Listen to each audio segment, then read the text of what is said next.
Hello guys, for today's video ay magbo-voice record nga si Manay nyo. So ayan nga guys, wala ngang boses yung nakuha kong video, kaya nga magbo-voice record tayo ngayon. Diyan nga guys, ay makikita nyo ay naghulog nga si Manoy nyo dahil nga na-miss na nga siya ni Judith.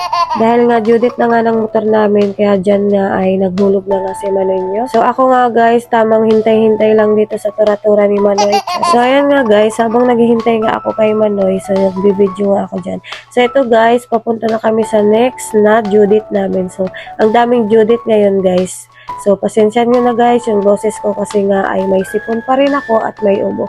So hindi ko nga alam guys kung bakit nga nawala ng boses yung video dahil nga naglagay pa nga ako ng mic dyan para hindi masyadong maingay dahil nga nagbibiyahe kami dyan. So yan nga guys, nung pagdating namin sa bahay, edit ko dapat kasi nga i-upload ko ng hapon. So iyon guys, walang boses. So tinamad na ako mag voice record guys kasi nga maingay nga guys dito sa bahay pag hapon, tapos alam nyo naman na may music tong kapatid ko, so ang ingay-ingay talaga guys. So hindi muna nga kami guys pumunta doon sa next Judith namin, so nag-inquire nga kami guys dito sa Rosco kasi nga nagpaplano nga si Manoy nyo na kumuha nito kung papalarin tayo. So, at syempre nag-inquire pa lang nga kami guys kasi nga alam nyo naman guys na medyo mahal nga ang down payment nito. Nag-try lang kami kung ma-approvean ba o hindi, charis. Kasi nga guys, yung tura-tura nga ni Manoy ay ang daming kada uwi guys ay ang daming sira at ang daling ang bumibigay yung mga wingildingan dahil nga dito sa amin, di ba yung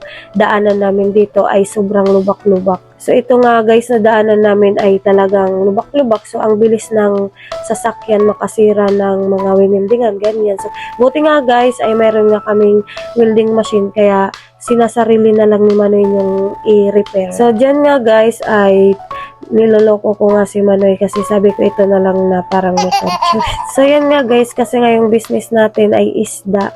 So pag sa tura-tura guys talagang bibigay kasi nga minsan nga yung karga ay 150 kilos ganyan. So talagang hindi kakayanin ng isang tura-tura lang yung top down. Guys, sa Tagalog ay kulong-kulong yung hindi makaintindi ng tura-tura. So yan guys, tinitignan niya nga yung yung pulang Rosco. So sabi niya ay ito na lang daw na pula, pero joke-joke lang naman kasi nga nag-inquire lang naman kami. Guys, baka sabihin niyo naman ang yaman-yaman na ni Manay, sana all. Diyan nga guys ay pauwi na nga kami kasi nga napos na kami mag-inquire. So ito guys, papunta na kami dito sa isang next Judith namin. So namimiss nga kami ni Judith ngayon. So sabi ko nga ay kakawawa ngayon yung wallet ni Manay kasi